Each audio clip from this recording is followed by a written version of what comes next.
On behalf of the Office of Child Care National Center on Afterschool and Summer Enrichment, or NCASE, it is my pleasure to welcome everyone, and thank you for taking time to be with us today to find out about back-to-school and after-school resources to support system and program level staff. It's wonderful to see people joining us from all across the country, including Arizona, Kentucky, Missouri, Virginia. I'm Siobhan Braden, and in support of truth and reconciliation, I would like to acknowledge that I am participating from EDC headquarters in current-day Waltham, Massachusetts, which is located on the unceded land of the Pawtucket and Massachusetts peoples. Many of you may be familiar with NCASE, but for those that aren't, NCASE is part of a national training and technical assistance system funded by the Administration for Children and Families Child Care and Development Fund, or CCDF, administered by the Office of Child Care under the U.S. Department of Health and Human Services. This network of national centers supports states, territories, and tribes in implementing CCDF to provide low-income families who are working or participating in education with help paying for childcare. And as you can tell by our name, we're focused on school-age children ages 5 to 12. I'm joined today by my colleagues Katari Coleman, Kate Goddard, Betsy Starr, and Preeti Washington. And Kate Hamby-Hopkins is our technical host today. Before we dive into our agenda, we'd like to know how you're feeling today about the beginning of a new school and after-school year. We know for some of you, this may have just started a couple of weeks ago. For some, it may have started a month ago, given different starting times in different locations. Could you please take a minute to just put into the chat any of the numbers that show emojis that express your mood? It can be more than one. Oh, that's great. Cassie's feeling a 5. People feeling a 4. Lauren's between a 3 and a 4, depending on the day. Okay, some more 4s from Michael and Allison.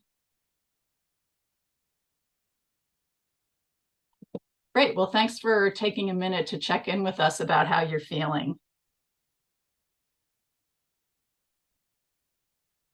As we all return to school and after school this program year, we're excited to share 4 updated resources with you today.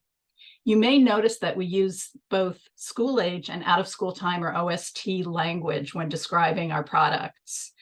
The school age refers to the age of the children served, which is ages 5 through 12, and out of school time, or OST, refers to programming for school age children that occurs out of the school day, outside of the school day, including before and after school, summer, and during school vacation breaks.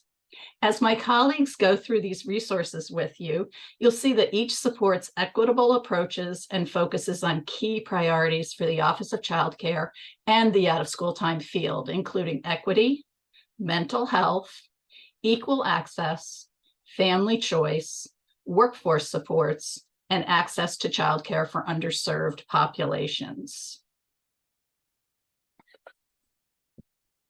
We use this definition of equity in all of our work. And as a member of the National Technical Assistance Working Group on Equity, Inclusion, and Culturally and Linguistically Responsive Practice, which is for all of our national centers, we use this definition of equity, which is from the White House Executive Order from January 2021. Equity is the consistent and systematic, fair, just, and impartial treatment of all individuals, including individuals who belong to underserved communities that have been denied such treatment, such as Black, Latino, and Indigenous and Native American persons, Asian Americans and Pacific Islanders and other persons of color, members of religious minorities, lesbian, gay, bisexual, transgender, and queer, LGBTQ plus persons, persons with disabilities, and persons who live in rural areas, and persons otherwise adversely affected by persistent poverty or inequality. I've learned in my equity work, that it's very important to be specific about the individuals served. Great, thanks, Siobhan. Well, hello, everyone. I'm excited to be here with you today to showcase our NCASE Out of School Time Resource Library. And so the NCASE Resource Library is a curated collection of tools, information, and examples of promising practices for the out of school time field. We have over 400 resources, and it continues to grow, and all the resources we're going to look at in the resource library are free and easily accessible. We address, as Siobhan was just mentioning, we address a wide range of topics aligned with the OCC's priorities, including other topics such as promoting positive youth development and supporting the out of school time workforce. And so even if you have visited the resource library before, with the school year ramping back up and our back to school theme, now is time to take another look. And so we are going to do that. So I'm going to go ahead and share my screen and just give a brief tour of the out of school time library. And hopefully the link is going to be put in the chat as well. So you can visit it while I'm sharing it, or visit it after today's webinar.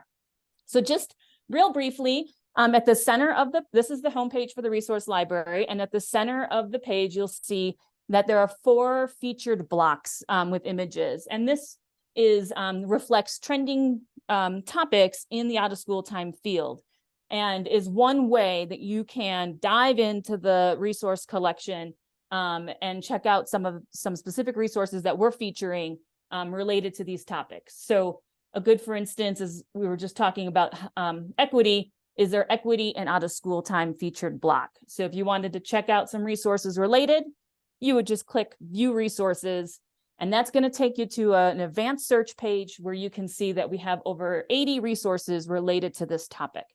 And then on the left-hand side of the screen, you can dig deeper into the collection and hone your search results by selecting such as resource type or by the publisher. So that's one way to check out what's in our resource library and to explore. 2 other ways that are really easy to kind of jump into the collection is to look at the most viewed content.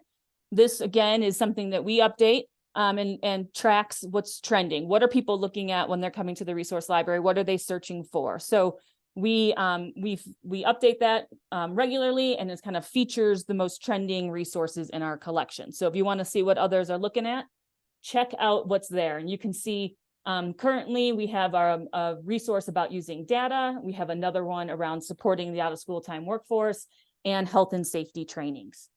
And then on the right-hand side, you can see most recent resources. And as I said, this is a growing collection. We're adding resources all the time, so you can see what's the latest, greatest on the landing page. But the most powerful way to use the resource library and to find resources that you're looking for is to use the search tools. So here on the very top of the screen, you can see you can jump right into a topic that we've already predetermined and find some resources related to that. You can also just search for resources. And I'm just going to do an example. We have recently been seeing a lot of folks coming to the site looking for assessment tools specifically. So I'm going to go ahead and just do a search for that. And then when I type it in, I get back to that advanced search page. And you can see here, we have over 27 resources related to some kind of assessment tools. You'll find quality assessment tools. There's a racial equity assessment tool. There's a wide range of resources here that you can explore. And again, because you're on this advanced search page, you can drill down a little bit more. If you're looking for a particular type of resource, you can kind of refine your searches. So with that, we'll make sure you get the link, and I hope that's a preview for you to and a teaser for you to go check out the resource library. So thank you. Thanks, Kate. And now, Kate HH, can you please launch our poll? We'd like to hear from you about the resource library. That we have 3 questions for you. One is, have you accessed it in the past? Have you accessed this resource in the past? If you have, how have you used it? And how might you use it in the future? And we're going to ask you this about several of the resources. So this will be your first chance to dip your toe into this poll.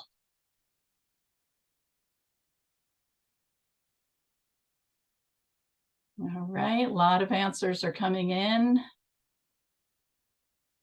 Okay, let's give it another 30 seconds, and then Kate, if you could end the poll and share the results, that would be great. Okay, so about 20% had used the resource or were familiar with it. 60% weren't aware of it, and 20% were aware of it but hadn't had a chance to use it. The ways that people have used it is to find practices or strategies to apply to their work, inform a policy or decision, or share with others. And similarly, ways that folks might use it are similar to the ones before, with increasing my knowledge on this topic being a greater result than the previous. Thanks, Kate. I'm going to go back to our deck.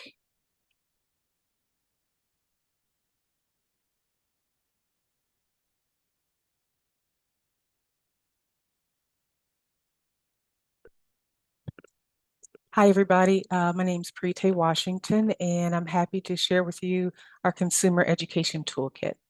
So we know that consumer education supports parental choice, which is both a priority for the Office of Child Care, but it's also an important component of equity.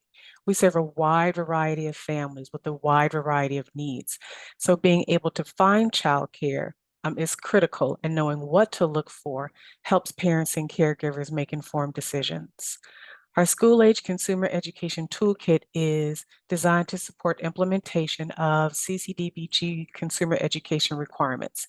And it does this by providing information on areas that are important to children and families, information that should be included on consumer education platforms.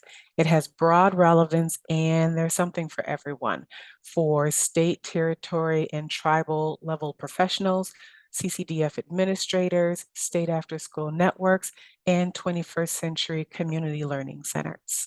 Next slide, please. The toolkit opens with an overview of its contents, explaining each section and what it contains. There's also a link up top to a short video that explains and really makes the case for the importance of including out-of-school time childcare when you're designing those systems to support children and families. And next slide, please. The first tab is on physical health and development. So each section of the toolkit has a tab that's labeled, "What is it?" And this tab provides an overview of the section and why it's important to include information on that area on your consumer education platforms. There's also a tab with state examples, because we always want to know, how our colleagues are engaged in this work. And there's a final tab with relevant resources. So when it comes to physical health and development, out-of-school time programs, we know, have a unique opportunity to support children's physical health and development through activities and events that supplement that often limited time that's available during the school day. In addition to helping children develop healthy habits and supporting physical health, we also know that physical activity helps cognitive and social development. Next slide, please. We also know that social emotional health, development, and learning are critical to overall development for children. And so having research and examples on how this is done and how it can be integrated in programs is important for administrators, for program supports, and also for practitioners. On the slide, you'll see one such state example. Many states have supportive learning environments as part of their quality learning standards. And next slide, please. Thank you. This next section is on parent and family engagement. Engaging caregivers and families in a meaningful way is really important for children's growth and development in every setting that they occupy, including out-of-school time spaces. So tools and examples like the checklist that we see here are valuable resources that remind us about the varying needs of families, their diversity, and the importance of ensuring that parents have not only a voice, but a choice in programs that meet their needs and also meet the interests of their children. And next slide, please. The final tab in our toolkit is devoted to summer. Summer programs do a number of things. They help stave off the learning loss that can happen when children don't have access to quality programs when school is not in session. And in addition to supporting children's growth, working families need childcare during summer months. Those needs don't change just because children are out of school. And so having this information in consumer education is vital for families with school-age children. So that is our consumer education toolkit, and we hope you get an opportunity to check it out. Thank you. Thanks, Preeti. And now, guess what? We'd like to hear from you again. Kate HH, thank you. So same questions as before. Are you familiar with the resource? If so, how have you used it? And how might you use it? So we'll give a minute or two for folks to answer that.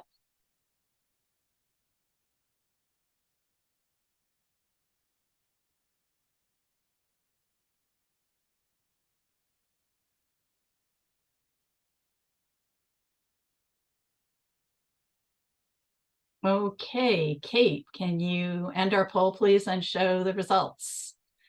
Okay, so the vast majority of folks were not familiar with the toolkit, so super glad that you joined us today. And 100% of folks, I think they were answering the final question about how they might use this. And the most popular was to share with others, followed by inform a policy or decision. Thanks, Kate.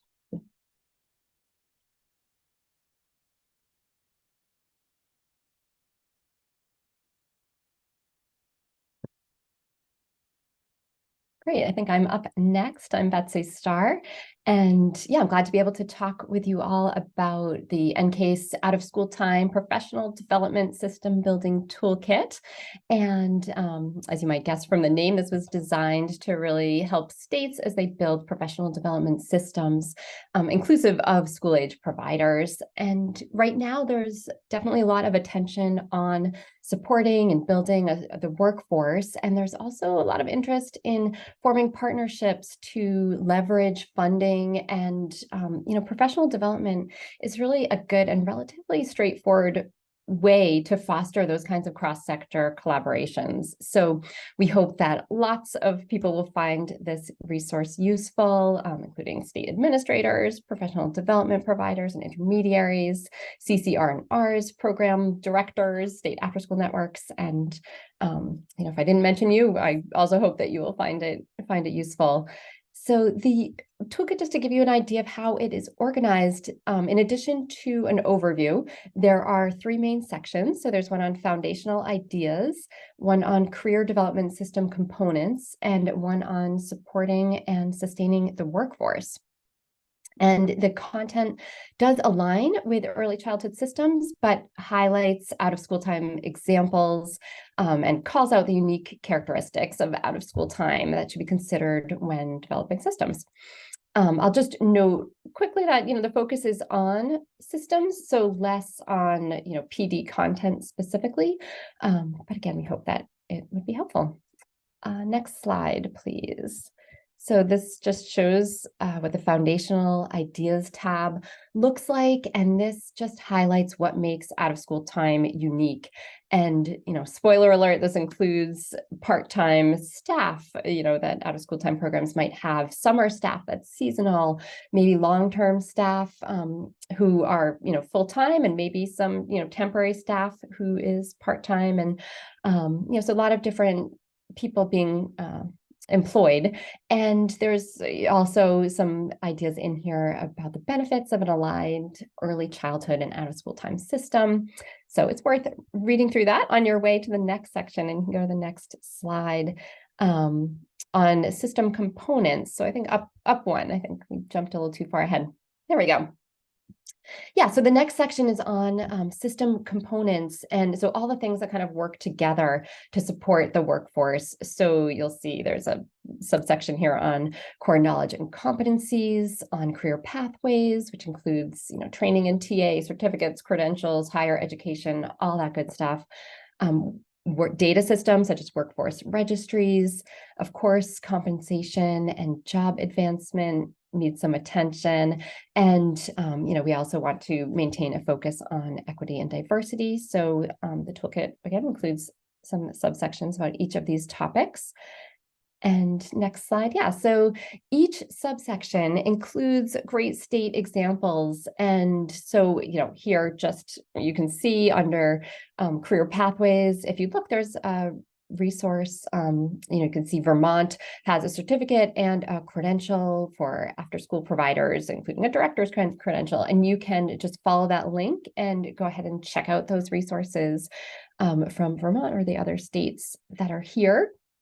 And similarly, there's resources for each subsection. And so again, you can look in at the resources here. You see there's, under core knowledge and competencies, you might take a look at the National After School Association's core knowledge, skills, and competencies for after school and youth development professionals as just one example. So the next big kind of subsection of the toolkit is on supporting and sustaining the workforce. So here you're going to find topics like training and technical assistance systems, trainer preparation, leadership development. So how do we, are there credentials for leaders, other fellowships, things like that, and workforce development, which is kind of a big topic that in there, we include financial supports and incentives, ways to create positive workplace environments, and definitely lots on recruitment and retention. And again, just as above all of these subsections include state examples and great resources with links so you can, just check them right out on the spot. And speaking of resources, just one resource that I'll highlight that's in here that kind of stands alone is the Workforce System Development Questionnaire. And this is something that we've used in various iterations with professional learning groups. And it's really just a way a tool to bring people together for across different organizations and maybe across different sectors to look together at what is already happening in your state, maybe what are some gaps and what you might want to work on, developing next. So it's a tool that is here available to everybody to check out. So that's what I've got on the PD Toolkit. Thanks, Betsy. And I forgot to say at the beginning of this session, so I'm going to say it now, that this session ends at 1:30. And we also will have an optional 15-minute period for anyone that would like to stay on and ask more specific questions or dive into any of these resources in more detail. And you can feel free to put those questions in the chat. I'm not sure if we have any yet. So again, I'd love to hear from you about your knowledge or awareness of this resource, how you might use it. So I'm going to ask Kate H. to launch the poll for us once more.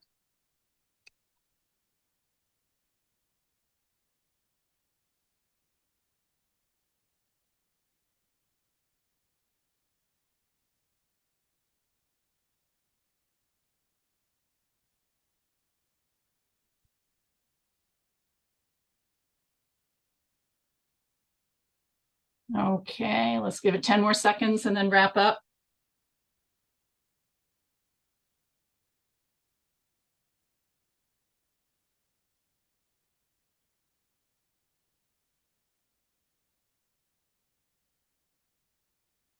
Okay, I think thank you.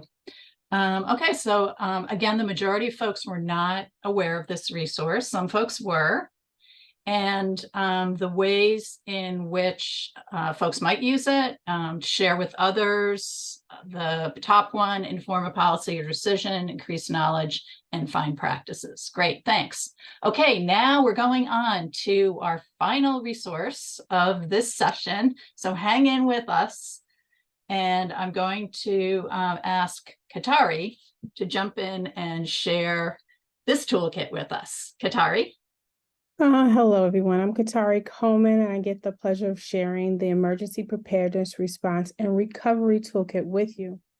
The purpose of this toolkit is to assist out-of-school time programs in developing emergency preparedness plans that address the distinct needs of these programs, and is really provider focused, in that the goal is to help OST providers create, review, and or update their plans.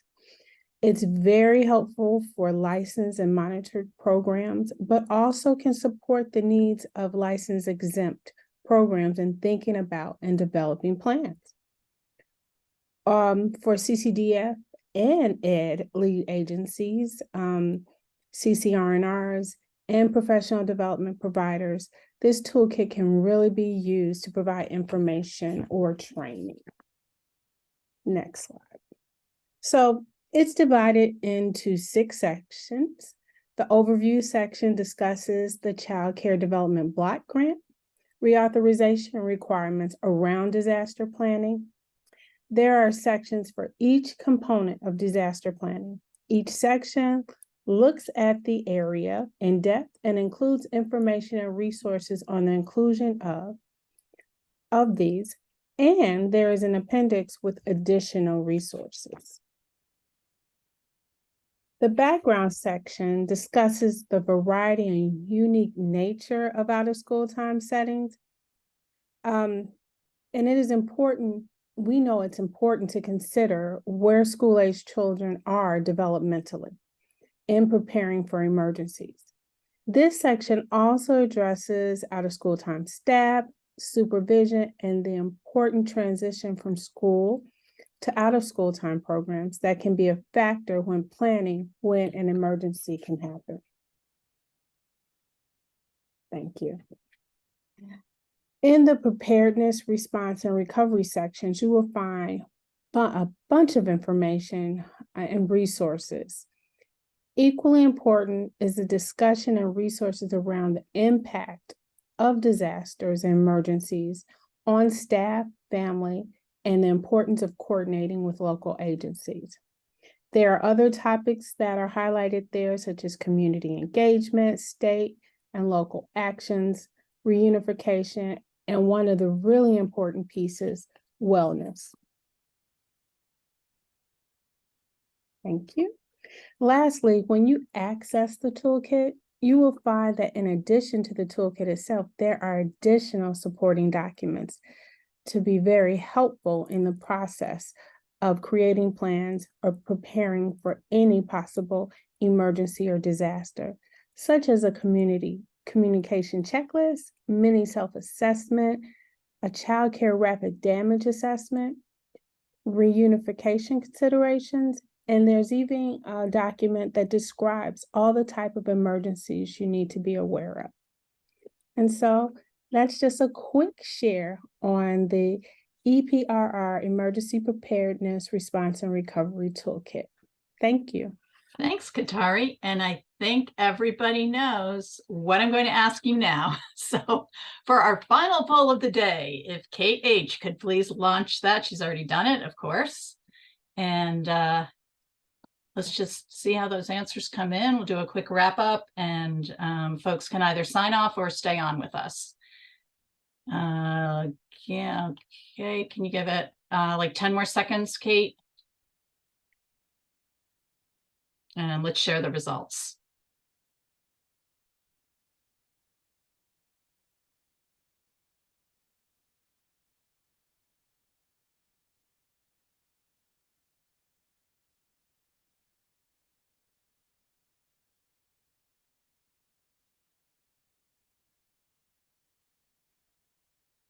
Okay, similarly to most of the other things we shared today, again, glad you joined us. Most people were not familiar with this resource. And again, the top choice about how you might use it is to share with others, as well as inform a policy decision or increase knowledge. Great, okay, let us wrap up the overview, the resources that we've shared today. There are links to them here. And we will share the slide deck with you after the event. And I believe those were also put into the chat. You will receive an email from our evaluators shortly after this event ends, and we'd really appreciate it if you take just a couple of minutes to give us feedback so that we can continuously improve our offerings. If you're not staying on for questions, feel free to sign off now, and thanks for joining us. And if you'd like to stay on for a couple minutes for questions, you're welcome to do so. Thanks. And I'm going to ask my team if we have any questions in the chat. I don't see any. Okay. We do have a great comment from Lauren, who mentioned that she had used the PD toolkit while they were developing their school age credentials. So thanks for sharing that, Lauren. That's cool to hear. Oh, that's super exciting to hear. We always, it's always great to hear that something's been useful to folks. And do we still have some folks on with us who, I see we have still some folks on with us. So I'm going to just open the floor. People can unmute themselves if they have questions or would like to know a little bit more. You know, like I'd like to know a little bit more about the Consumer Ed Toolkit. We could spend some time here on that. So either put that in the chat or feel free to unmute yourself if you have a question. And Lauren, I'd love to know where you're from, what state and organization, because it's just really helpful for us to know that. Yeah, sure. I'm with the Kentucky Division of Child Care. Okay, great. Thank you. Yeah, you're welcome. Thank you guys.